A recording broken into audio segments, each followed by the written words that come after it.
Welcome back to the News Hub. I'm Wendy Bounds. The predictable and the unpredictable shaking up gymnastics at the Olympics. You're looking at the men's team in China who just took the gold in gymnastics. Stu Woo, he's a lucky guy. He's over in London. We're going to talk to him right now about what happened. Tell us, Stu, how did it unfold in the men's gymnastics? That was the predictable part. We thought China was going to take it. Yeah, it was one of the most unpredictable events that I think a lot of gymnastics sports have seen in a really long time.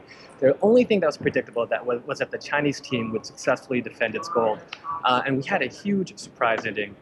Britain thought it had won the silver medal after the final event. It would have been its first, they hadn't even qualified for a men's team final since 1924. Wow. But what happened was that after the final event, Japan appealed a score, and superstar Kohei Ichimura appeared to stumble on his dismount in the event. But what happened was that Japan appealed that score. Everybody in the arena waited for 5 tense minutes, and then a new score popped up on the screen. They added 0.5 points to Japan's total. They had won silver. They had bounced Britain to third. And even worse, the Ukrainians dropped out of the medal standings to fourth. Stu, how did Great Britain react when this happened? I mean, on the one hand, they're happy to get just a medal in general. On the other hand, you're thinking you're going to get the silver. Somebody tells you you're getting the bronze. What happened? How did they react? When the new scores were announced, the crowd booed. They were not happy about it. They had thought they had taken the surprise silver.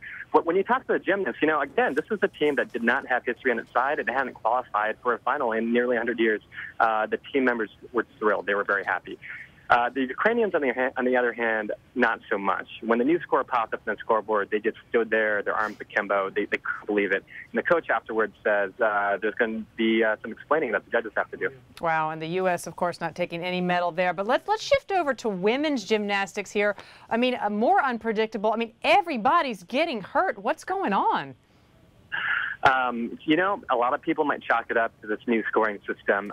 Starting about 6 years ago, gymnastics ditched the old 10.0 system, which confuses the hell out of normal fans. But also, what they did was that 10.0 score capped the score at 10 points. Now what you have is an open-ended system that encourages gymnasts to keep on making their routines harder, because the more difficult it is, the more points you get. So some gymnasts think that it's causing a lot of people to overtrain, to try harder things that they might not be ready for, and as a result, more injuries. I can imagine, Stu, that this is trickling down. This isn't just hurting the people at the Olympics, but it could have a trickle-down effect to young people training in gymnastics centers across the country. Is that happening? And is there any talk of a push to change this scoring system to reduce the injury impact? Yeah, that's absolutely right, Wendy. I talked to Janelle Memel, who's the mother of gymnast Chelsea Memel, who won silver in Beijing. She runs a gym outside Milwaukee, and she says it's definitely trickling down to the club level. All these girls, they want to make it. They want to make the elite level of gymnastics. So what they do is they try harder, they overtrain.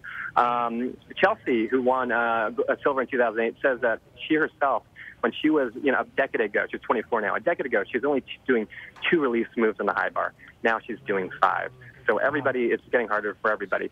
And to answer your second question, yes, the president of the International Gymnastics Federation says that, it's time to review the code. We might need changes. He suggests that injuries were part of the problem. And another big part of it is that it takes away some of the artistry when gymnasts are trying to cram in more and more athletic moves. And very quickly, Stu, how does that change the temperament of the crowd when people are getting hurt left and right like that? It's hard to say. I don't think it's an issue within gymnastics. I don't think people outside gymnastics know that. People who watch Olympics every 4 years don't really know that.